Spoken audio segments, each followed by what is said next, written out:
Shalom sobat terkasih di dalam nama Tuhan Yesus Kristus. Salam sejahtera bagi kita. Berjumpa kembali di channel Pendeta YouTube, mewaraskan banyak orang dan memberitakan kebenaran sehingga menuju terang yang ajaib. Sobat terkasih, kita tidak mungkin lagi bisa menutupi fakta dari oknum-oknum yang begitu liar dan mempraktekkan seolah-olah mereka lah yang memiliki Indonesia ini, teman-teman. Hanya sekelompok orang yang merasa paling beragamis namun membuat orang lain ketakutan. Teman-teman, mari kita lihat dulu video berikut ini, baru kita tanggapi di bagian akhir. Ini dia videonya, teman-teman. Mabak, Udah.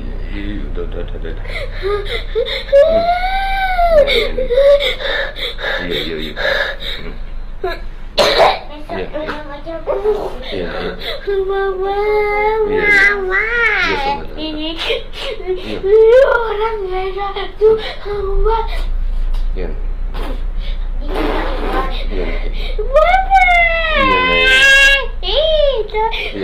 Ini akibat pengrusakan yang dilakukan oleh orang-orang berintelijen. Ini telah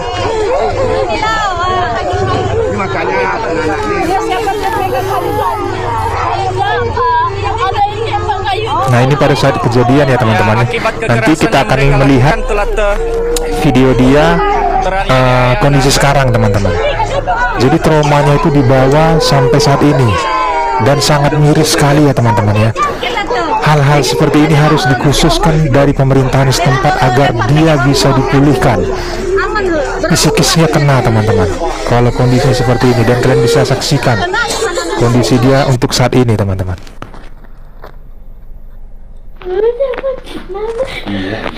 Mama udah datang, Mama. Iya, udah. Beginilah dampaknya, teman-teman.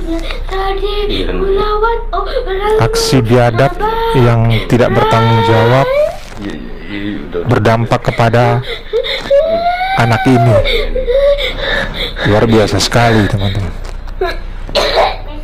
Yang dia hanya ingin belajar untuk membahas ataupun mempelajari sebagian dari isi Alkitab, pengajaran kasih. Tetapi kelakuan mereka yang sangat-sangat betul, yang datangnya dari iblis itu, teman-teman. Lihatlah kondisinya sekarang. Ini namanya Olive Hulu.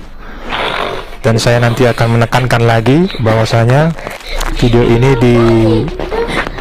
diberikan ataupun diupload sebelumnya di TikTok, dan saya sudah izin kepada salah satu dari pemuda itu, dan ini membenarkan kondisinya sekarang, teman-teman.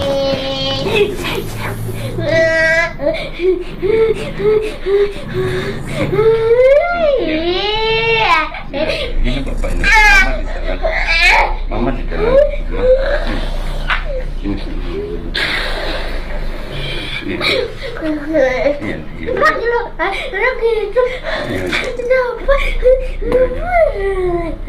Cepat buka matanya, Pak.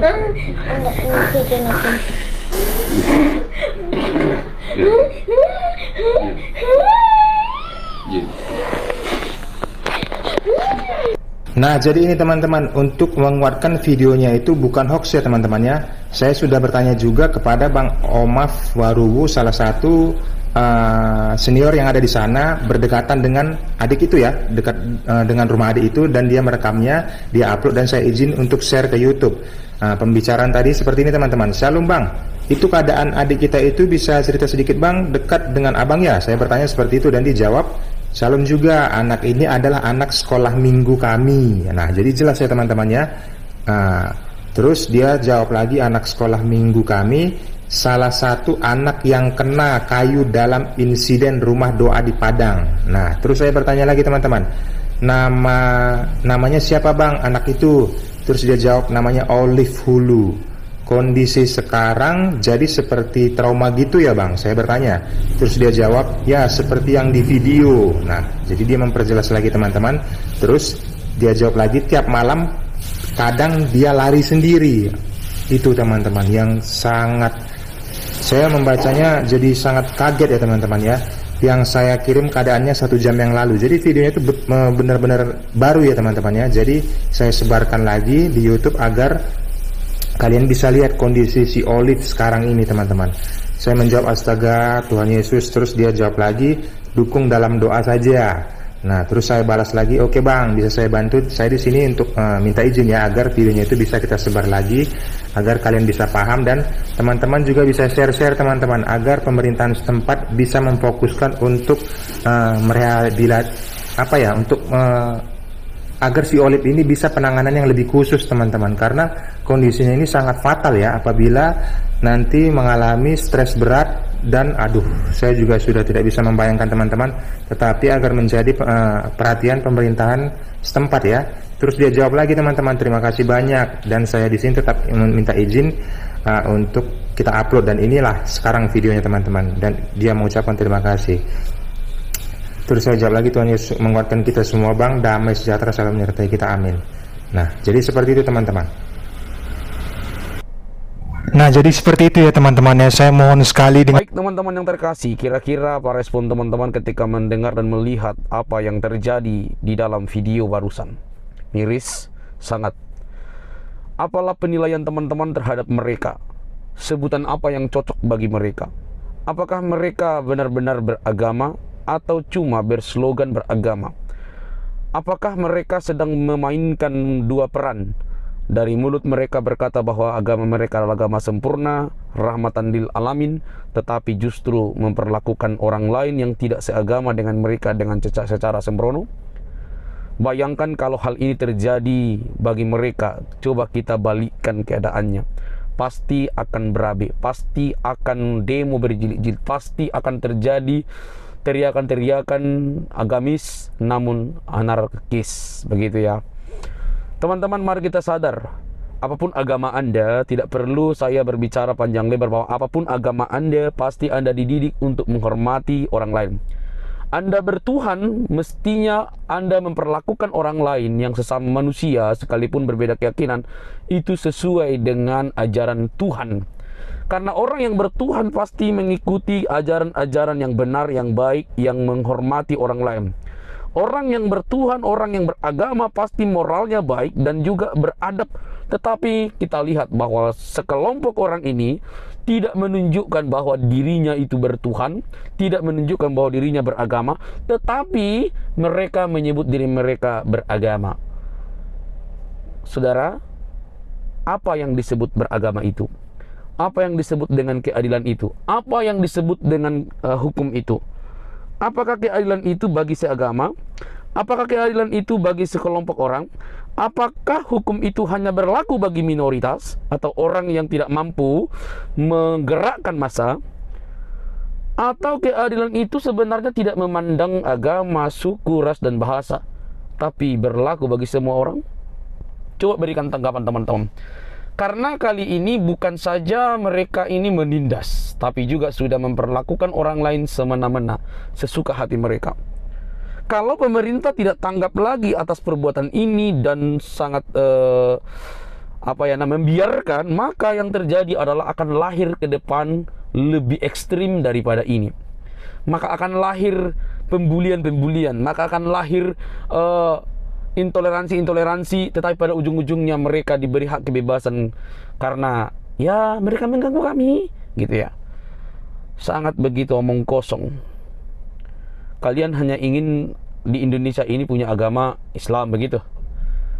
Kalau kalian kepengen Indonesia ini hanya berdiri dalam satu agama, kalian saja yang pindah ke sana, ke padang gurun sana, begitu ya.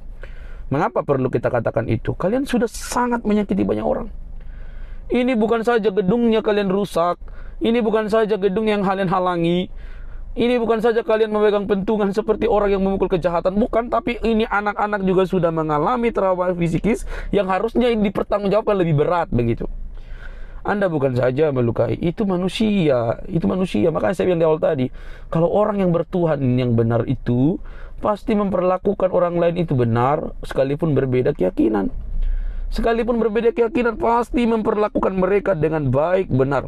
Karena tidak mungkin Tuhan yang benar itu menyuruh orang yang mengikutinya untuk melukai orang lain. Tidak mungkin. Jadi gini, logikanya, Tuhan itu kita percaya adalah baik, ajarannya baik. Kita manusia yang berdosa menjadi baik, moralnya menjadi baik. Maka kalau kita percaya Tuhan yang demikian, maka secara simultan kita juga melahirkan perilaku karakter itu yang sesuai dengan apa yang dikatakan oleh Tuhan itu sendiri. Maka kalau ada orang seperti mereka tadi itu yang melukai orang dan juga membuat orang sampai terganggu psikisnya untuk anak-anak tersebut, pertanyaan saya sederhana, kalian beragama apa enggak itu? Kalian bertuhan apa enggak itu? Atau jangan-jangan kalian tidak, hanya ngaku doang gitu loh, dan kalian memiliki egomu yang sangat tinggi, hanya bersembunyi di balik undang-undang SKB 2 Menteri yang karet itu? Atau kalian masih memikirkan, oh kami mayoritas, Padang ini Muslim. Hei, kalian kayaknya kurang, apa ya namanya itu, kurang jauh permainannya, dan kopinya kurang kental, sehingga pikiran itu seperti katak dalam tempurung begitu. Kalian tidak mengerti bahwa apa yang kalian lakukan ini berimbas kepada saudara-saudari kalian di tempat-tempat tertentu. Tapi oke lah, kita nggak mungkin balas itu. Tetapi yang mau saya katakan adalah, kalau kalian beragama, mestinya Anda sadar diri bahwa kalian harus menghormati orang lain. Ya, tetapi kita lihatlah, orang yang memperlakukan sesamanya demikian, ini akan menjadi pembelajaran bagi muslim lain bahwa mereka akan memilih pindah agama. Seperti orang-orang lain yang memperhatikan, kok agamaku begini. Ya, bersyukur kita cinta Tuhan Yesus, atau Yesus cinta kita, sehingga kita bisa berakhlak mulia, mengasihi, dan juga memperlakukan orang lain sebagaimana hukum Kristus. Hukum Kristus jelas, mengasihi Tuhan Allahmu dan mengasihi sesama manusia. Jadi itu vertikal dan horizontal, dan itu tanda salib. Horizontalmu bagus, maka di saat yang sama vertikalmu juga bagus. Artinya kamu tidak bisa ngomong aku cinta Tuhan, aku bertuhan, tapi kau melakukan kerugian bagi sesamamu. Ajaran Yesus itu jelas, mengasihi Tuhan, mengasihi sesama seperti mengasihi dirimu sendiri. Apapun agamanya, Tuhan Yesus berkata, kasihilah semua orang. Kasihilah semua orang. Kalau kita mau jujur-jujur, berapa banyak musola yang mungkin tidak punya IMB? Berapa banyak mungkin masjid yang tidak punya izin?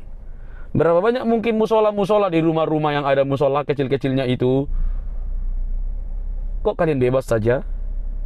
Tapi ingat, mayoritas bukanlah penentu bahwa mereka orang yang paling beragamis.